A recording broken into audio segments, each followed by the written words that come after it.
자, 바로 들어가 볼까요? 오늘 분석할 자료는 우리의 소중한 패시브 인컴, 즉 배당 수익을 극대화하기 위한 아주 현실적인 팩트 체크입니다.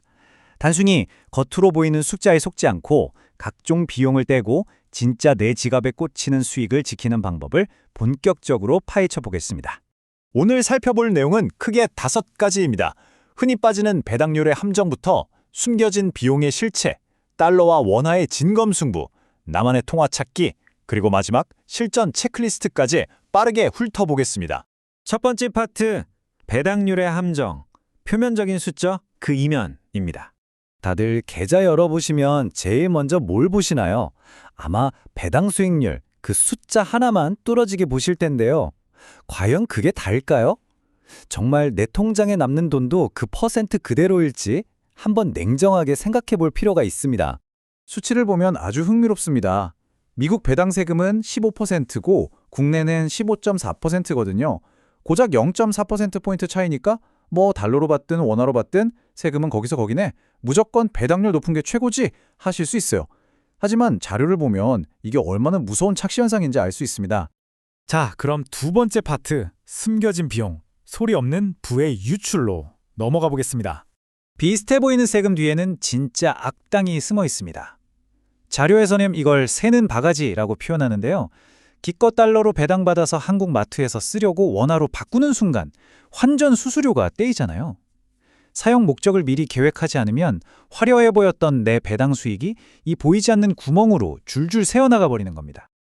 그 구멍을 만드는 변수들은 일상 곳곳에 있습니다. 증권사 환전 우대율, 자동 환전 이벤트 적용 여부, 생활비 쓴다고 찔끔찔끔 환전하는 비용들까지. 이런 숨은 요인들 다 따져보면요. 명목 배당률 0.5% 더 높은 상품 찾았다고 마냥 좋아할 일이 아니라는 분석이 나옵니다. 잦은 환전으로 다 날려버리면 실수령액은 오히려 더 적어질 수 있으니까요. 세 번째 파트, 달러와 원화의 직접 비교, 최후의 승자입니다. 이제 두 투하를 직접 맞붙여 보죠. 여기서 중요한 건 단순히 어느 쪽 배당률이 높냐가 아닙니다. 표면적인 세금은 비슷하지만 환전 비용이 드느냐 마느냐, 그리고 재투자가 편하냐 아니냐에서 완전히 승패가 갈립니다. 총비용 구조가 내 재무 목표랑 얼마나 잘 맞느냐가 핵심이라는 거죠. 당장 이번 달에 이 배당금을 안 써도 된다면 무조건 달러 배당이 강력합니다.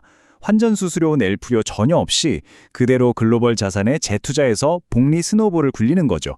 게다가 원화 가치가 떨어질 때 내 자산을 지켜주는 든든한 방어막 역할까지 톡톡히 해냅니다. 반면에 원화 배당은 어떨까요? 이거 무시 못합니다. 당장 생활비 통장으로 꽂았어야 하거나 금융소득종합과세 한도를 빡빡하게 관리해야 하는 분들한테는 이만한 게 없죠. 환율 오르내리는 거 스트레스 받을 필요 없이 아주 단순하고 예측 가능하게 현금 흐름을 통제할 수 있거든요.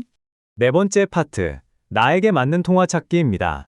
자, 여러분은 어느 쪽이신가요? 스스로에게 물어보세요.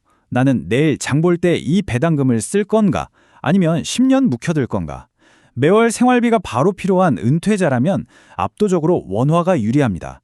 반대로 본업에서 월급이 나오고 있어서 자산을 길게 불려가야 하는 직장인이라면 달러로 자산을 모아가는 게 훨씬 현명한 선택입니다.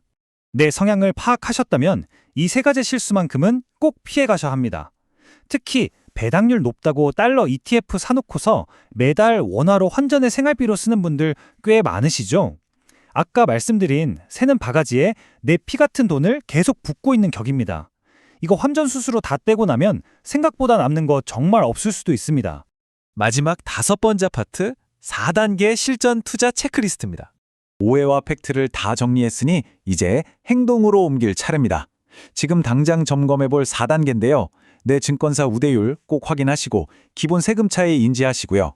그 다음 이 배당을 소비할 건지 재투자할 건지 확실히 정한 뒤에 수수료 다 떼고 진짜 내 손에 남는 돈을 계산해 보는 겁니다. 결국 명목 배당률이 아니라 이게 핵심이에요. 결론적으로 오늘 분석 자료가 던지는 메시지는 아주 명확합니다. 달러가 무조건 짱이다, 원화가 짱이다 이런 건 없어요. 배당을 무슨 통화로 받아서 어디에 쓸 건지 결국 여러분의 라이프 스타일이 정답을 결정한다는 뜻입니다.